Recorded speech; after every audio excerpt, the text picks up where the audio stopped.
whenever we took up the book of Gita. But with music, I think it will be more easily understood. I don't know anything about Gita, I'm not an expert on it. But the essence of the thoughts of Gita have been ingrained in our minds by our education which we get from our parents and teachers. We live by the principles of life that are known to us as Hindu way of life. These are driven out of Gita not only as a book of knowledge and understanding, but also a sense of life. How can we forget the simple and philosophical principles of karma yoga? Like do not work for reward as it is beyond your control. Abandoning work because of physical discomfort is wrong. Let all your actions lead to freedom. It's there in all our education, religion.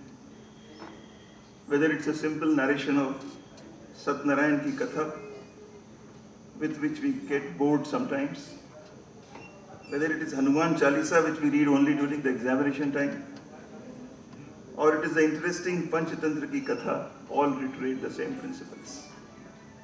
Love for humanity, caring for sick, concern for environment, all comes from Gita. I would call it Gita consciousness.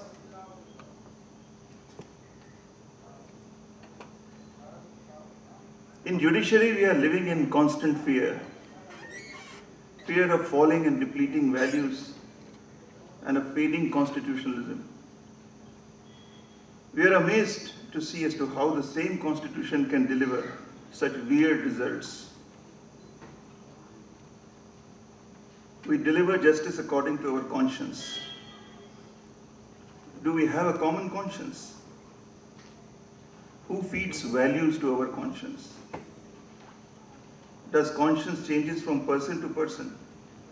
My conscience, your conscience, their conscience. Does the whole reasoning of the values of life has to change from person to person? In the times to come, we may be fighting with this very skewed conscience. The logic changes, reasons differ. Constant feeding of conscience with changing values change human beings and create a new race. The teaching of Bhagavad Gita are constant. Its values are constant. They are everlasting, fresh, fragrant, and musical. These teachings are immortal and have always been beneficial to mankind.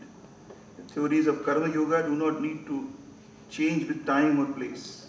For thousands of years, our sages and saints, kings and priests, scholars and teachers have experienced its usefulness.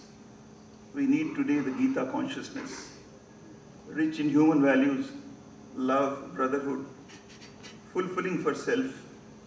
We can experience this consciousness, free ourselves and the whole society. Musical Gita, I found this word being used in a book, famous book, Autobiography of a Yogi by Paramahans Yogananda, where Mahatma Gandhi says, "Nothing delights me so much as the music of Gita or the Ramayana by Tulsidas. When I fancied I was taking my last breath, the Gita was my solace." And then he said, in a very attractive way, Hinduism is not an exclusive religion. In it, there is a room for worship for all the prophets of the world. It is not a missionary religion in the ordinary sense of the term. It has no doubt absorbed many tribes in its fold, but this absorption has been of an evolutionary, imperceptible character. Hinduism tells each man to worship God according to his own faith of dharma, and so lives at peace with all religions. We are here to hear, witness, and experience an enchanting performance by Mr. Vinod Malhotra. Thank you very much.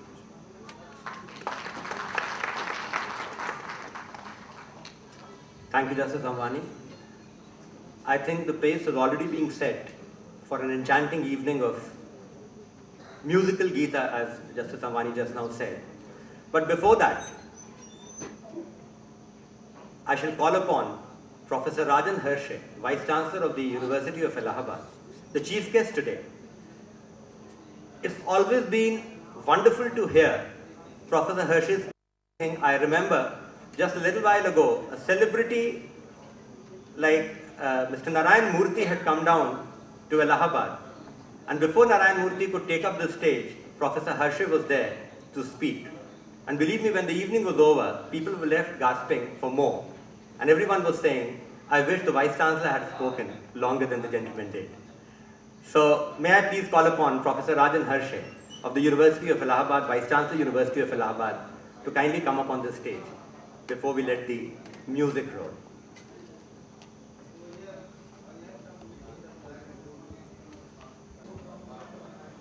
Honorable Justice Sunil Ambani ji, Honorable Justice Arun Tandon ji, Vinod Malhotra ji, all my distinguished colleagues who have come from University of Allahabad, ladies and gentlemen. I was also quite stimulated by the idea that somewhere religion and music, Gita and music is going to be synthesized today. I am also not any expert on Bhagavad Gita at all. And yet, our upbringing is such that even if we want to get away from many metaphysical thoughts, we get engrossed into them. I want to get away from metaphysical thoughts of any kinds because I sometimes feel they escape solutions. And there have been moments in my life where I have kept Bhagavad Gita at my bedside and thought through the meaning of it. There are several things Gita has which do attract me in many ways. One thing that I feel that if you look at generations and generations of leaders in modern India, how influenced they are by Bhagavad Gita. And we're talking about Karma Yoga. I think the entire Karma Yoga somewhere stimulated the freedom struggle of India, the belief in it. I recall how Tilak wrote Gita Rahasya. It is one of the finest kind of pieces written because Tilak was a natural debater. And so every side he puts across so brilliantly and you get absorbed in what he's trying to argue. But it was not that. He believed in Gita is a philosophy of action. He always felt at one level that he has to fight for freedom of this country. That was his religion. In 1908, when he was arrested and sent to Mandale,